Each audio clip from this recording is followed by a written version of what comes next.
This is a special event. It is the Heisman Trophy of defense. It is the award that gives back to a side of the ball that doesn't get as much glory. Thank you, Charlotte. What a high level of excellence Bronco Nagurski brought to the game. He's an inspiration to anyone who loves the game of football. My football story is not about playing for the Carolina Panthers. My football story is from the time I was 5 years old, all I ever wanted to do was play for Wayne Hills High School in northern New Jersey. I was a part of something, and the purpose of what we were working for was greater than any one of us. We come out every day to compete, and the only way we can get better is we, compete against each other hard. It's important to note that sometimes the signs that we ask for are right there in front of us. Win or lose, there was always a message in there. It's about what we do with the adversity we face. You can have a dream, but you better be prepared for that opportunity. I want to thank you all once again for the millions of dollars that you have contributed. And I know while the focus of the Charlotte Touchdown Club might be football, the money that you provide enables multiple sports to benefit. It's a lot of hard work. I mean, it's nothing is given. I mean, you have to earn everything. Honored to be here today. You do such wonderful work. The funds you raise for scholarships around the area, that's wonderful. A very heartfelt thank you to members of the Touchdown Club for your support of 16,000 plus students who you all are impacting annually. Studies show that GPAs and graduation rates are higher, absences and dropout rates are lower. What I've learned in my life is you can accomplish anything in this world. If you want to do something bad enough, you'll find a way. But it's important that everybody in this room and beyond understands that it starts with us. You see these kids on the come up, you gotta let them know. Football was a gladiator sport. Only gladiators played football. Tonight, you are going to get a glimpse of excellence of our finalists and what they have brought to this game. Their dedication, passion, and brute strength, along with their ability to make key plays during crucial moments in big games. I believe that football is the greatest game that there is. It's the only game where people of all sizes, of all shapes, of all different talent levels can come together. And everyone have to execute their job. And I believe young people should play it.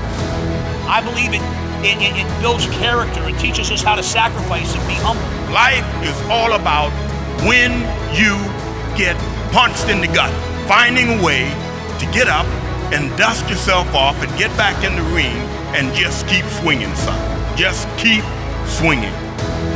Be here, be back in North Carolina, see all you Wolfpackers and all you others. Again, what you do with this organization, with John and so many that contribute, it really is awesome. Because as we all know, sports, it may be more important now than it's ever been. These high schools and what it's doing to help facilitate and bring joy and some discipline and virtue. It's awesome. And I think football is a lens and a window to our world, to our society when it comes to team. When you talk about together, everybody achieves more. There's nothing on that football field that's of accomplishment without the work of 10 other men. Actually came in a couple years and worked at Rock Hill. Learn a different discipline with each sport that you play, or different disciplines. You also get a chance to be around different kids with each sport, so you become more of a social chameleon. Believe in you, believe in who you are and what you are, and it's a lot easier to make those decisions. And don't be afraid of the adversity. Sometimes the adversity is exactly what you need in order to succeed. Football Writers Association of America and the Charlotte Touchdown Club are proud to present the 2020 Bronco Nagurski Trophy to Zaven Collins from the University of Tulsa. Thank you to the Football Writers Association for presenting me this trophy and selecting me to be the Nagurski winner. Thank you to the Charlotte Touchdown Club for entrusting with me and putting my name on the trophy. It really means a lot to me. Growing up around the game, I have a deep and abiding respect for those who have paved the way. Bronco Nagurski was a true pioneer of our game.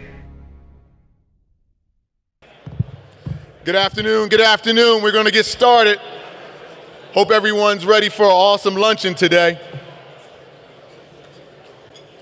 My name is Stephen Israel. I played 10 years in NFL back when I was a dinosaur back during that time. but been living here in Charlotte for 22 years. Worked with JP Morgan and Private Bank, and just want to thank everyone for coming out today's luncheon. I want to thank the Touchdown Club sponsors and members and guests today.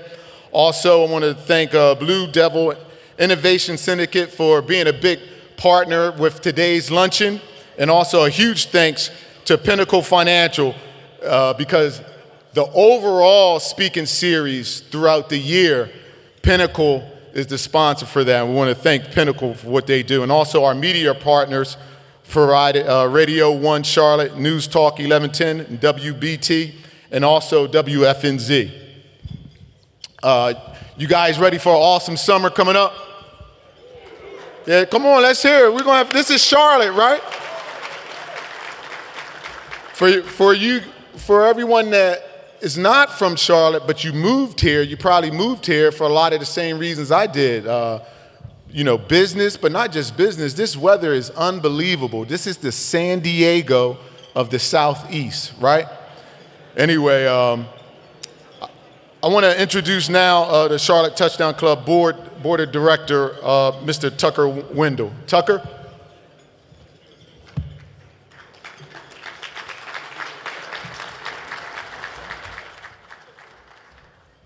How's everybody doing? Welcome to today's Speaker Series Luncheon featuring Duke Blue Devils head coach Manny Diaz. We have a fantastic event planned for you today. That's right. Huge thank you goes out to Josh Toman and the Blue Devil Innovation Syndicate for their generosity and support of the event. Let's hear it for them.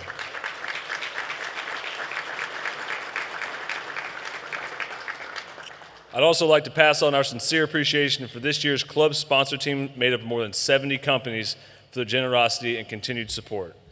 As you know, we got a great lineup of luncheon speakers this year with Roy Williams, John Gruden, and 2024 Pro Football Hall of Fame inductee and Bronco Nagurski finalist, Patrick Willis. And don't forget about our Panthers luncheon August 30th. Hope to see all y'all there. We are excited to have the 2023 SEC Coach of the Year, Missouri Tigers head coach Eli Drinkwitz, slated as our keynote speaker for December night's Bronco Nagurski Award finalist. We'd like to thank Coca-Cola Consolidated for their presenting sponsorship of the Bronco Nagurski Awards banquet, to Capital Group of Companies for their continued partnership at the Defender Nation Award, and the Hertwig Family Foundation for the support of the Bronco Nagurski Legends Award. Last but certainly not least, thank you again for making the club one of the finest of its kind in the country.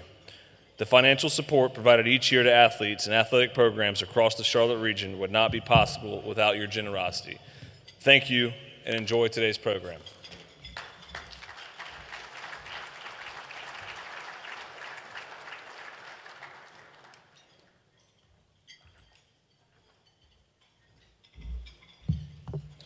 Now I'd like to invite to the stage life coach, campus director for Fellowship of Christian Athletes, and also Wingate University, Shannon Powell, for the invocation.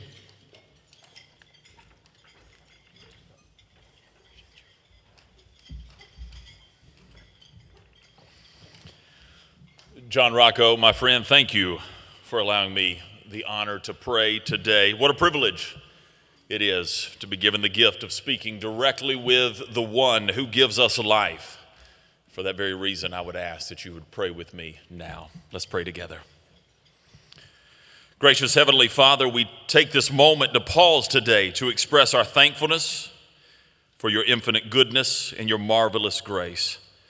We begin by asking your blessing upon this wonderful meal. Lord, would you bless not only the food, but the hands that prepared it, and also the ones who have so graciously served us today. God, we humbly seek your blessing over our fellowship together. We give thanks for the very reason this club exists, to support the coaches and athletes in our community that so dramatically impact and influence us all. Lord, thank you for Coach Diaz, who will deliver words of encouragement and stories of inspiration. Lord, thank you for each and every one of our sponsors that support this great cause and for all in attendance today. And please, Lord, bless the protectors of peace. Shield those who fight for our freedoms and cause the light of liberty to shine brightly around the world.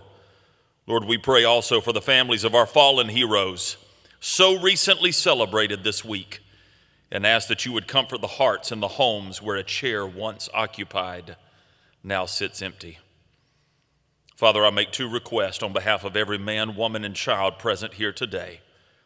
First, please give us integrity, so that as your word says in Proverbs 2:7, that you may grant us understanding and offer us your shield of protection. And second, Lord, give us wisdom, so that as your word tells us in Psalm 111:10, that you might bless us with riches that come with obedience.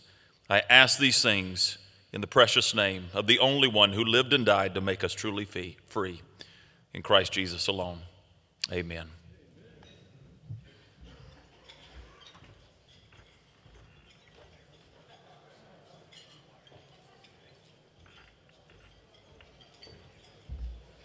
All righty, we're going to have a great luncheon today.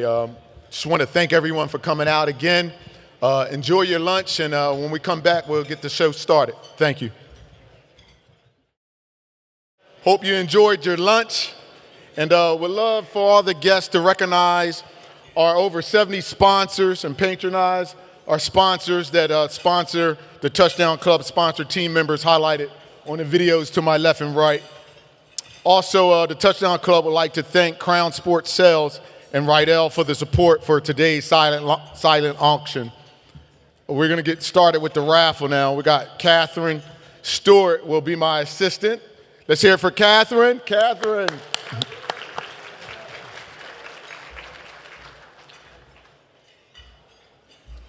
All right, here we go. The first item will be a helmet autographed by Coach Manny Diaz. And that winner, 361 is the last three numbers. 361. 3320 361 is the winner. Autograph helmet by Coach Manny Diaz.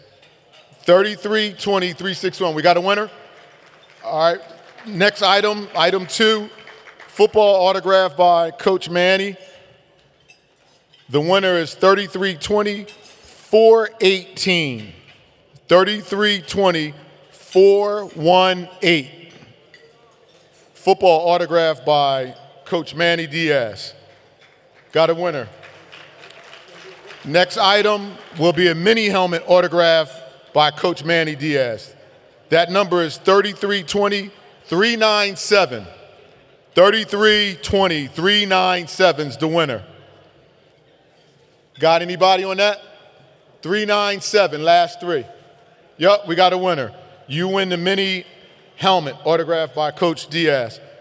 And the fourth and final will be the 2024 Bronco Nagurski commemorative football autograph by the Bronco Nagurski winner, Xavier Watts, and then all the other finalists. That football is going to be loaded here with all the finalists on it. And that winner, 3196 815. 3196 815. We got it? Yep, got a winner.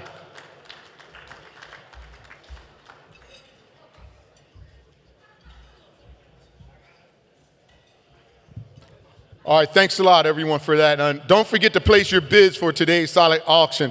The last bids will be taken 10 minutes following the conclusion of today's luncheon. All proceeds will benefit the Charlotte Touchdown Club's scholarship fund. And you already know what the club's all about, what we do to help the youth here in this region. So don't forget, you got 10 minutes. When the luncheon ends, you got 10 minutes to go out and continue to bid for those items.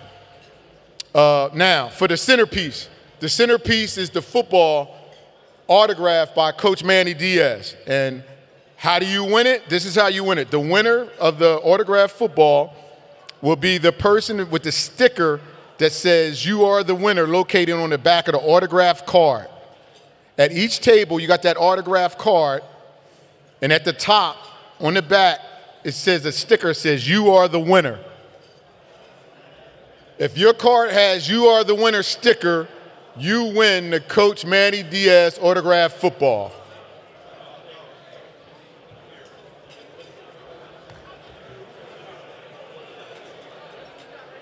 No fighting over the football either.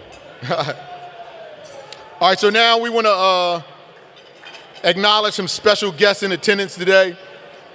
We'd like to thank all the high school and middle school coaches and athletic directors and administrators for coming out today. And obviously, last but certainly not least, we would like to thank, and please, actually, I'm going to ask you to stand. Can everyone stand for me?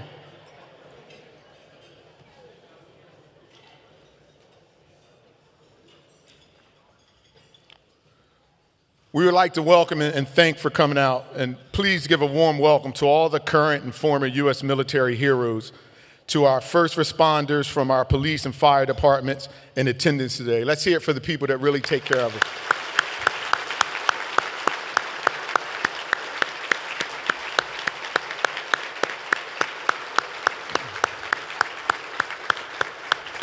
All right, thank you.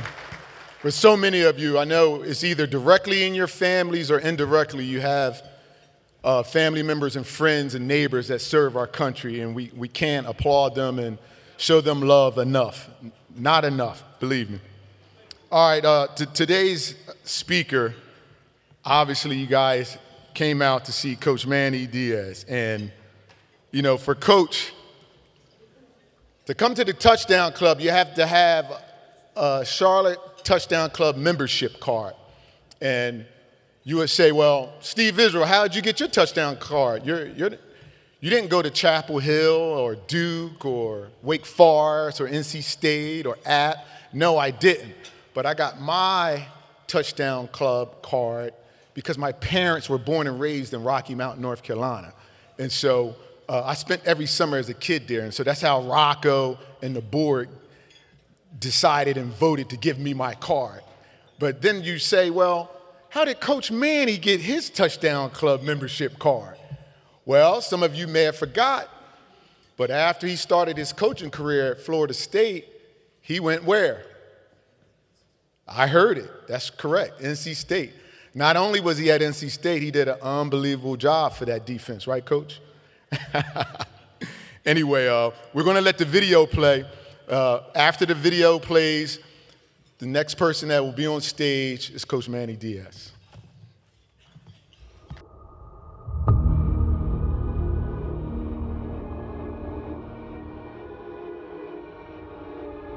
High spirit, high energy from really from beginning to end. We think what's great about our team and the culture in the locker room is that the older guys have really taken them under their wing. I don't ask why they call on me. Can't do no wrong when it's all on me. Armor over my heart, full of scars on me. Globe in my palm as it falls. Football's the number one thing we do, right? And that's how we play. That's how we gain an advantage. We play fast. I think to be a great defense, you got to tackle really well. You got to be tough. You got to run through contact. And I think the guys are understanding that. No, just to build a foundation of what we do. Fast, physical, play relentless. That's kind of our mantra is effort, attitude, toughness. Right? We got to be tough mentally and physically. And we got to be the best tackling team every given Saturday. It's a play the next play mentality. You know, everyone's getting lined up and we're going again. And so I've been very pleased with the mentality of our football team. Locked and loaded, I pray that you get low. If you rollin', I pray you don't get cold. Is you ready for war, my brother? Is you ready for war, my brother? Backing up.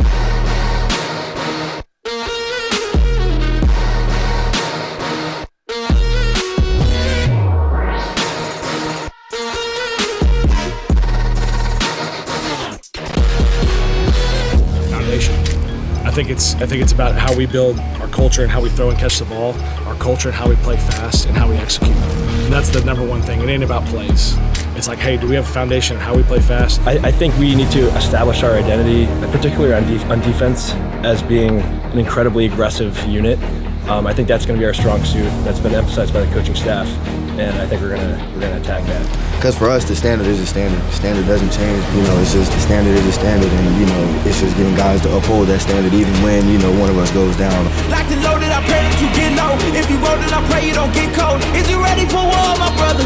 Is you ready for war, my brother? Backing up.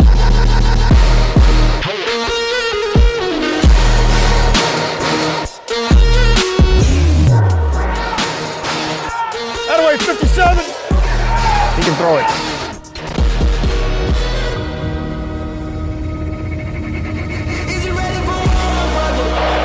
Boom, direct, ball. Boom, find it, faster, faster. Yes, dude, yes. That's a great ball. Oh yeah, finish! Strong side. Blue 80, bit of hammer, nothing else. Pursue!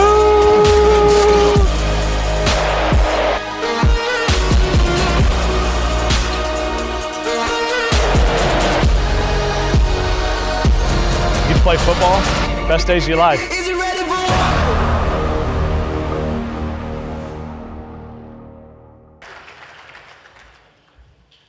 That'll get you going a little bit, huh? That's pretty exciting right there. Yeah, we're not far away from football season. I am absolutely humbled to be speaking here today to the Charlotte Touchdown Club. Thank you, Josh, for having me. Thank you, Coca-Cola, all the sponsors, all the people that make this happen. Geez, I don't know. Why would you want to have a college football coach come talk to you right now? Is there anything going on in our sport, in our profession of interest? It's been a dull offseason. Do we ever make the news? All right, let's talk about it. Let's start off with the elephant in the room. Okay, I watch the same things you watch. We have the internet in Durham. Okay, I see it. We know what's coming. You've heard about it. It's here. You can't hide from it anymore. We've tried for over a decade. But lo and behold, the college football video game is coming back. Okay, and oh, yeah.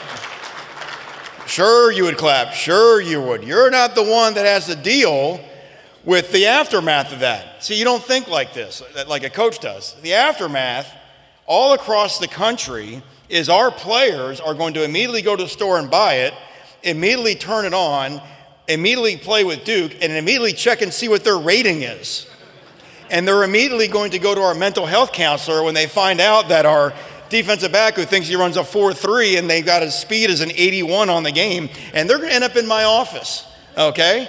So again, I appreciate everybody's enjoyment in playing the game, but you got to think about what this is doing to our profession and to our sport. It's already hard enough on coaches, and now I got to deal with the crisis of, Coach, they rated me as 77.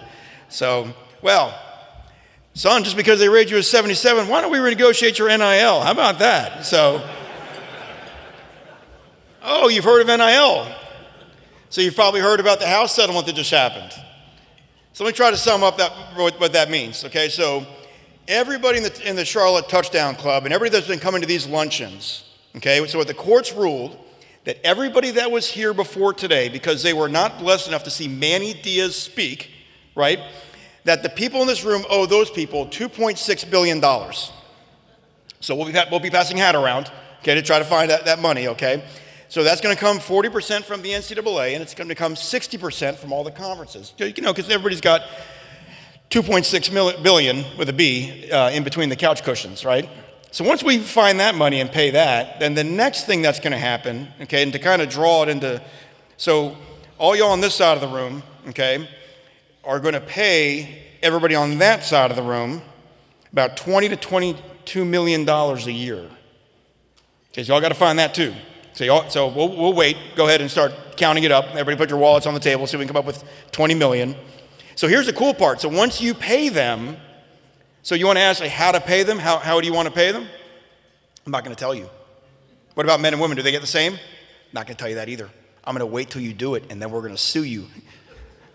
And that's exactly what's going on right now. So there's a lot of uncertainty in college athletics. So how do you manage that? You hear stories right now of, there's coaches that left the game, college coaches that went to the NFL that decided that this wasn't for them anymore. And I know we've got high school coaches here who really do, and even youth coaches who really do God's work of trying to bring this game to young men.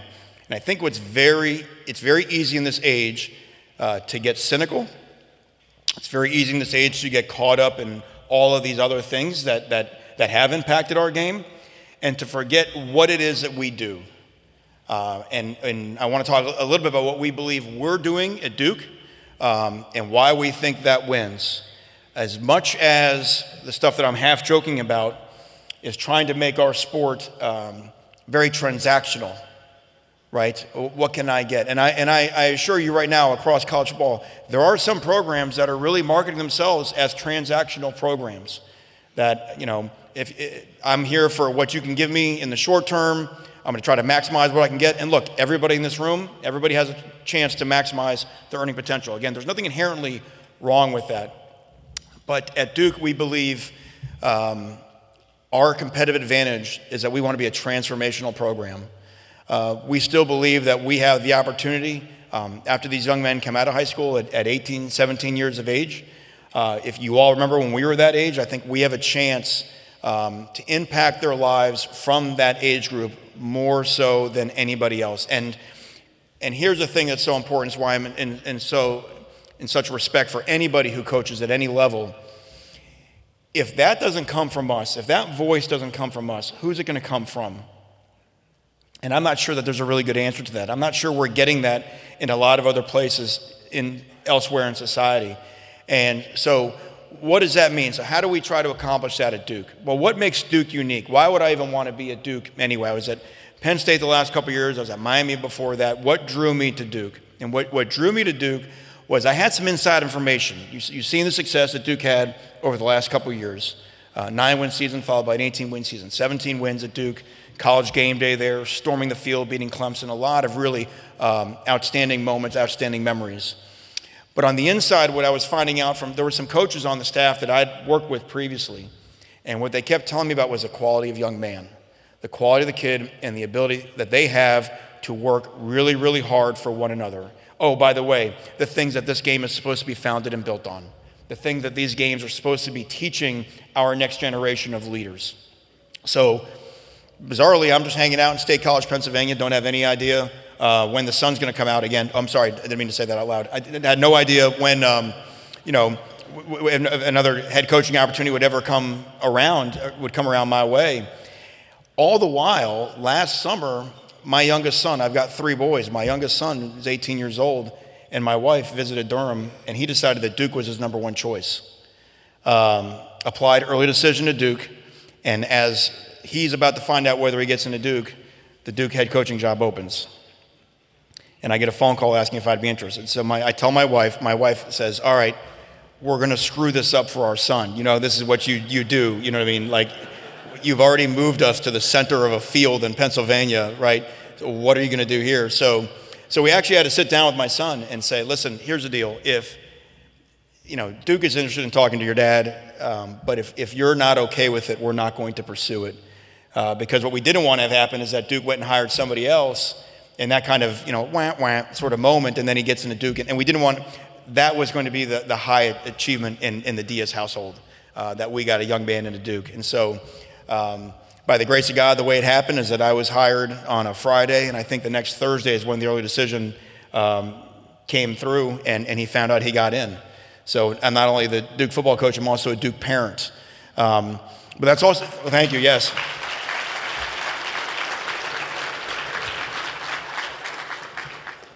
So you're not cheering for me on that, and I'm going to tell you why. And this is the next part where I'm going to go into our football program. Because here's what I've learned at 6 months on the job at Duke. Everywhere I've worked, and I've been very blessed to work at some outstanding places. You mentioned Florida State, NC State, the University of Texas, University of Miami, Mississippi State, Penn State. We've moved around a little bit, okay? We've been around, okay? And in all those places, you're trying to attract great talent. Right? I mean, that's what you come to see on Saturdays. It's what wins the game. And that's no different at Duke. And when you're attracting great talent, you're hoping, and can you try to do your best research, you're hoping that you understand what they have in the inside. You're trying to understand how that they've been raised. What makes Duke unique, and what I've learned, just through the people that it attracts, the people who have been in my office, who have come through as recruits the first 6 months on the job, is you can't come to Duke if you're just talented. There has to be something else about you. And so I noticed this funny dynamic anytime 2 parents sit with a young man on my couch as recruits. So the dad is sitting there, right? He's so proud. Look at my boy. Yeah, since this boy was 5 years old, he was the best boy in the playground. You know why he's the best boy in the playground? Because I'm his dad. He's not saying that out loud, but you can see it, right? Like, that's me. Like, that's why he's so good. Did I tell you? I taught him that move. Did I ever tell you that? When I was 7 years old, I taught him that spin move. Sure you did, okay. But to sit in that office in Duke, okay, that's nature, okay? That's nature. That's DNA. Listen, when the sperm and the egg got together, a lot of the athletic ability you see on Saturday, that's where that comes from, okay? But the Duke element that I find so fascinating is the nurture element. Okay, you can't get into Duke if you don't understand the virtues of hard work, of sacrifice, and of discipline. And all the parents, okay, that are in this room right now, okay, you know, just like a coach knows, what it's like to be the bad guy, right? I want to have the moms to take a round of applause for a second. How about the moms clap? Just clap real quick, okay?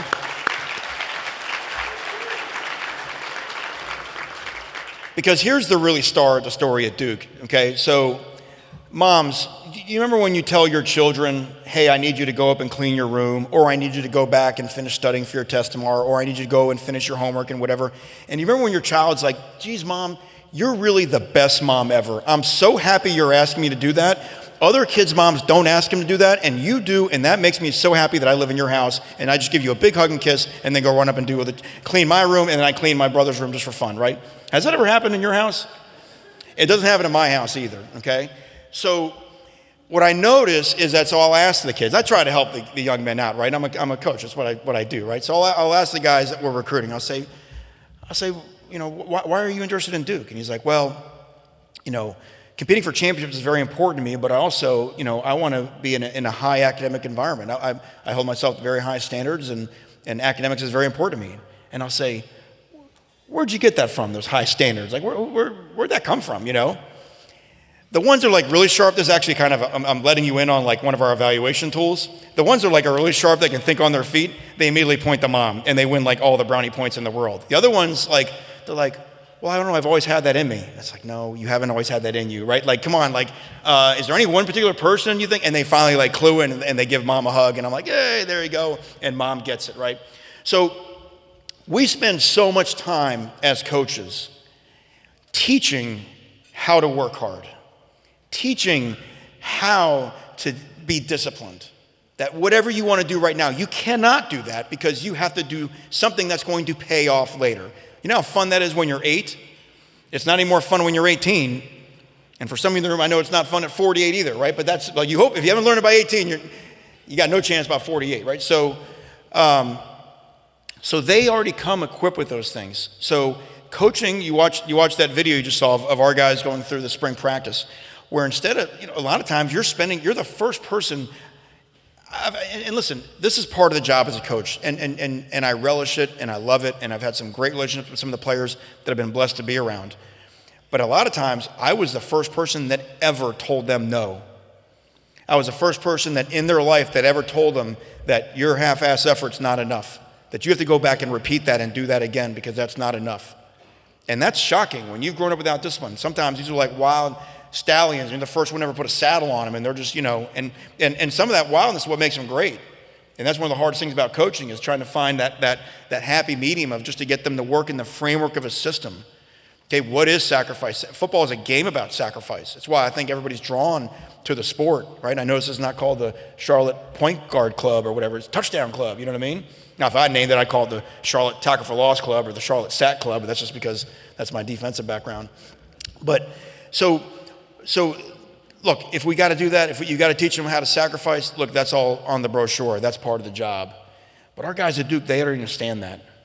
They know how to do those things. So you know what you get to really coach there at Duke? You get to coach football. We get to spend our time coaching football.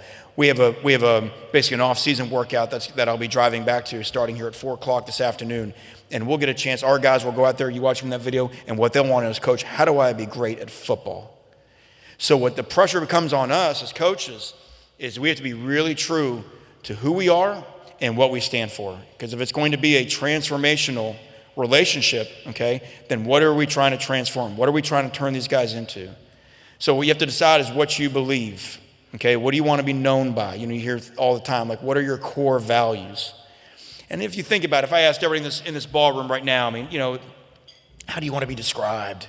I hope people think I'm kind or generous or this, that, and the other. And I found a much better way, and I want to challenge you to think after this talk is done, a different way to kind of define either your personal core values or maybe the core values of your business, of your family. And the way I look at it is I like to kind of reverse engineer it. So instead of just sitting here like on a Hallmark card, like, geez, what do I hope people think of me? You know what I mean? Think of it the other way around. What would be the terms or the adjectives that if somebody described you in this way, it would make you so hopping mad that you'd want to fight them? And that's probably going to tell a lot more of the truth in terms of who you are. Because if somebody says, well, I want to be kind, well, if somebody said that you're not kind, is that really the worst thing that somebody can say about you?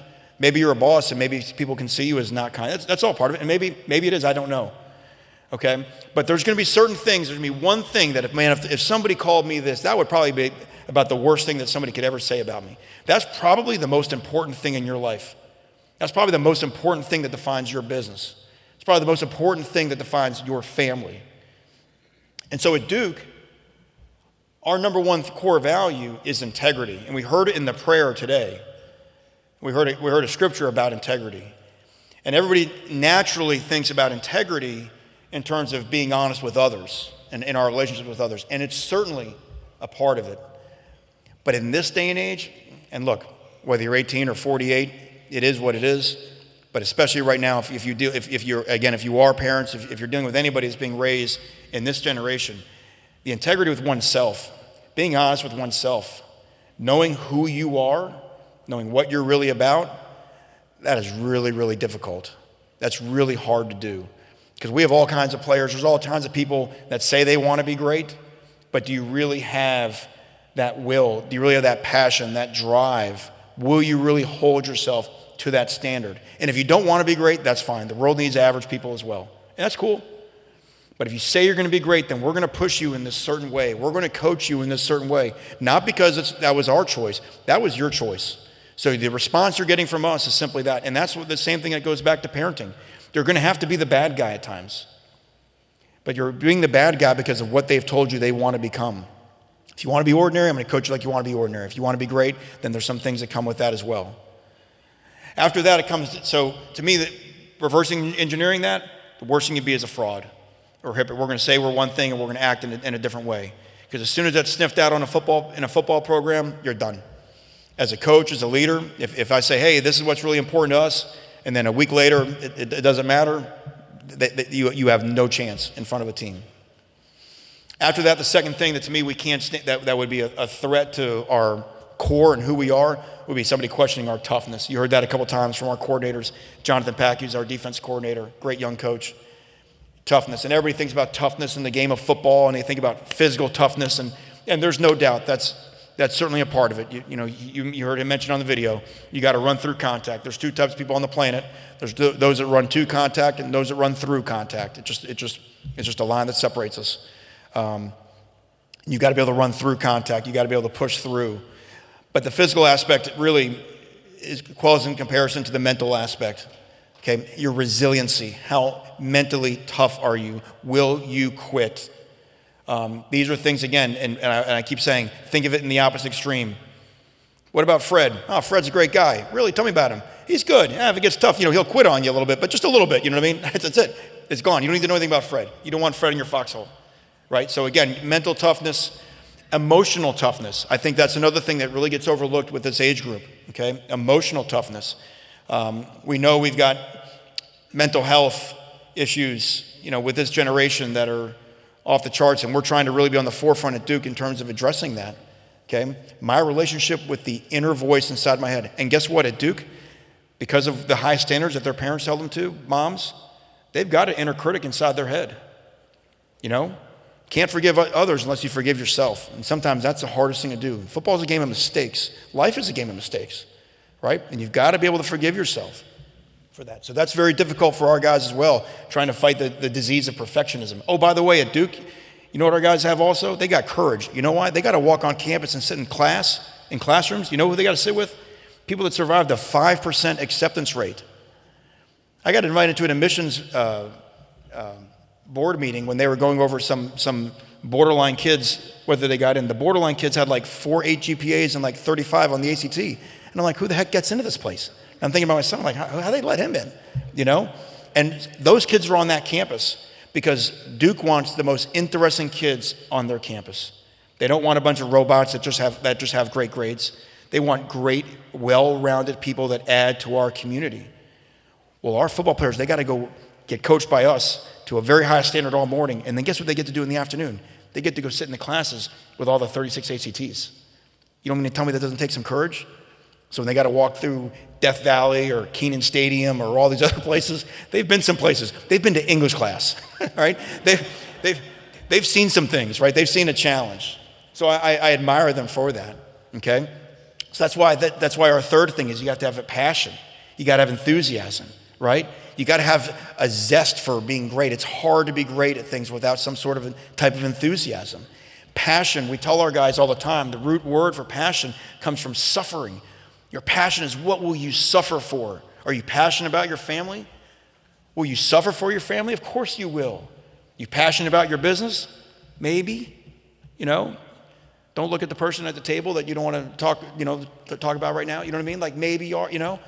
But you got to be passionate about football. It's not just rah-rah stuff, not Hollywood talk. It's how you work. It's how you bring it every day. So if you've got integrity, if you know who you are deep down, and you got toughness, and then you got to bring a passion with it, and then will you compete? Are you a competitor?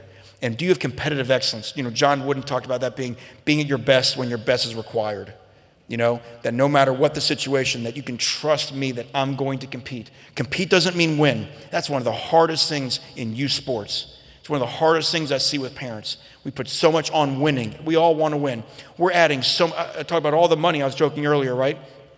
All the influx of money coming into college sports. You're hearing all these TV contracts, right? And people want to break up leagues and whatever. And why are we doing that? It's hard to say if integrity is number one in terms of who we are. It just seems like there's a lot of people that are chasing money. But here's the problem. Downtown Charlotte has so many nice buildings. There's a lot of winners in this room. There's a lot of winners in downtown Charlotte. And I bet anybody's business could use a good influx of cash. And you know what? Through that cash, you might even have better returns. But we have not found a way, and we've got laboratories with scientists working on it with Bunsen burners and lab coats. We have not found a way to create more wins. No matter how much money they put into the Southeastern Conference, when Team A plays Team B, one of them is going to lose. And the same thing in the ACC and the same thing in all these other leagues. So what people are going to find out is people are going to be paying a lot more for the same results. It's just what makes sports different. It's what makes sports different than the business world. Okay? So going back to that, the ability to compete. Will you compete and will you be your best when your best is required? The winning comes from that. And if you have those things, and I look at it kind of like a sandwich. If it starts with integrity and the next three things are sort of that toughness, that passion, that enthusiasm, and then that competitive spirit, right? Then you will achieve the last one, which is trust. And we talk about trust being consistency over time. And I want to think as a parent again, okay? So I told you I have 3 sons. I want you to think about your children and whether, like mine, whether they're, you know, we're empty nesters starting this year, which is pretty wild to think about, okay? But no matter what, whether your kids are young or whether they're old, I want you to imagine that they went to work somewhere and you got a phone call and you said, you know, I'm curious, how is my son and daughter doing? And to be honest, do you really want to hear about, oh yeah, no, you want to hear their salary? Is that how you want to define your kid? Right? What if there's someone on the other end of the phone said, you know what, let me tell you about your son. Let me tell you about your daughter. They are so resilient. No matter what obstacle that gets put in front of them, they overcome it. Every day when they're in the office, they come with a positive attitude. You know what I mean? Like they're just, like, it's inspiring. They make the people around them better with the enthusiasm that they bring into work every day. And the last thing is this, we had a really difficult year this past year, and they competed their ass off every single day. And that really helped us. Now, as a parent, tell me what that's going to make you feel. Yeah, but did they get the corner office? No, you don't care about that. You don't care about that. You don't even care what line of work they're in. If you hear those 3 things as a parent, you probably know that you did your job. And if you hear those 3 things as a coach, I promise you, you know that you did your job. So let me go back to what I talked about being transformational. So all the focus is coming on the NIL, and all the focus is coming on the transfer portal, and all the focus is coming on things that are meant to pull a team apart, And as a coach, and like the coaches in this room know, like our instinct is to bring people together, to inspire people for something, a common belief, something bigger than yourself, that you have to submit, you have to sacrifice. There's that word again. You've got to sacrifice to something bigger, some vision, whatever it is, that means more than just you. When you're going into a world with social media and everything else that's saying the exact opposite, go get yours. I don't care if you're a freshman in college, go get yours. Go maximize your earning potential.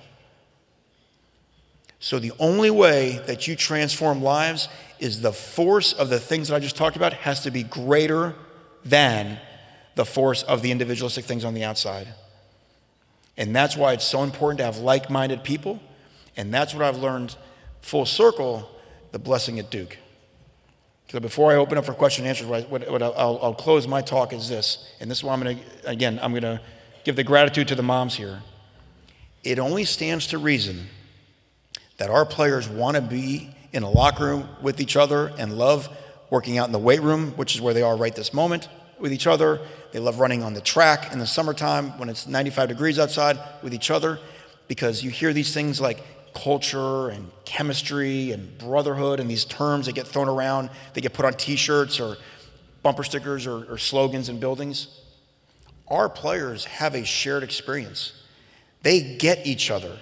They understand. I understand why we have a close-knit football team. You know why? Because they were all raised about in the same household. They had to be. That's how they got to Duke. So they see each other. They see each other's stories in each other. And guess what? Like-minded people like hanging out with like-minded people. And so as a coach, what you would spend your entire time doing, trying to build culture, trying to set ideals, trying to have all these big ideas that people want to aspire to, our guys already aspire to them. They already get it. They already understand it. And so as a coach, it makes it so rewarding to come to work every day that when you hear about all the cynical things and all the things that people talk about that are ruining college athletics, and look, they're big-time challenges, and I wasn't joking. Nobody knows the answer. But I'm going to tell you, I'm going to close by saying the exact same thing I told our football team just 2 days ago. Our focus is on being great in 2024. We will solve 2025's problems with 2025's answers. But right now, what we know is this. On August 30th, some dudes from Elon are rolling into our stadium, and they deserve to get their ass kicked, right? It's not their fault. They are the ones that showed up. And so our mentality is to do everything we can in our power to prepare for that. And as we know, if whatever comes after that, the better you play, the better things get for everybody. So I know we're going to do some Q&A, but I just want to thank you already for having me here today. I'm humbled to get a chance to speak to you. Really enjoy this group. So thank you so much. We got 3 trivia questions. Okay. All right, this is what we got. We got 3 trivia questions. And whoever gets the question correct, coach is going to throw that person a football, and we're going to see if he still has it. Or ever had it. All right. So we're going to see if you were listening. First question is, and put your hand up, and we'll take someone from the middle, right, and left. What college did Coach graduate from? College. What college did Coach graduate from? He's a college graduate of what college? All right. This hand went up first in the back. Florida State, that's correct, Coach. Can you reach him? You picked that guy in the back on purpose.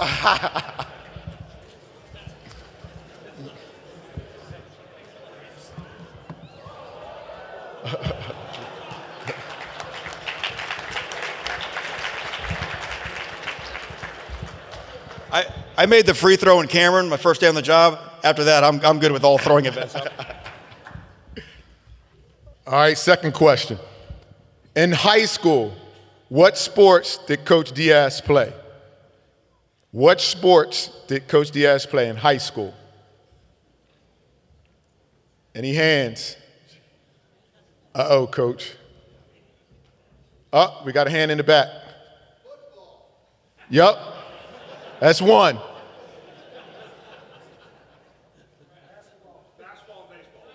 Yep, he's correct. He was a three-sport guy. Let's give it up for him. Three-sport guy.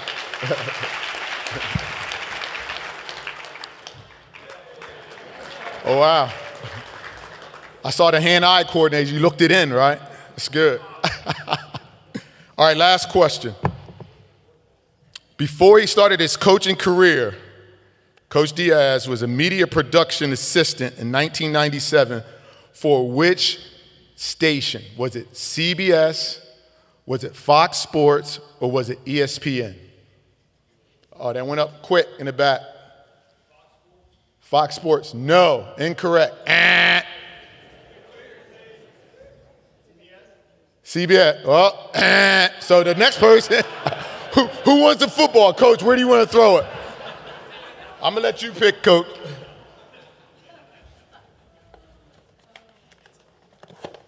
It was obviously ESPN. How about in the back row right there, yeah.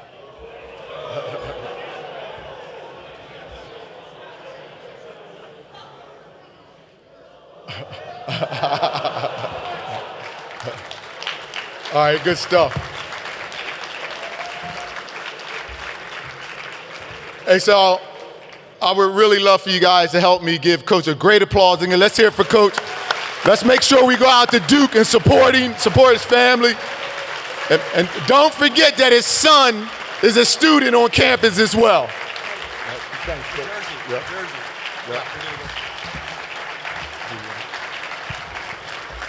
And before we go, just want to present this. You know, it's the 30th anniversary. Pretty cool.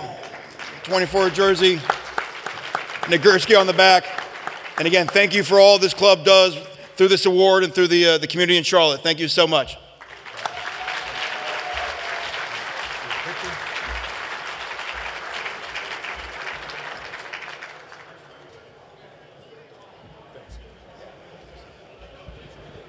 Hey, on your way out, we want to thank our speaker today, Coach Manny Diaz, for today's program. Also, we want to thank Blue Devil Invocation Syndicate for their incredible support for the event. A huge thanks also to Touchdown Club's media partner, Radio 1 Charlotte. All of you for supporting today's event as well. And you know what the mission is. The mission is citizenship, scholarship, sportsmanship, and leadership here at the Charlotte Touchdown Club. Also, we want to remind you guys about the speaker series, the luncheon coming up June 28th, featuring legendary basketball coach Roy Williams.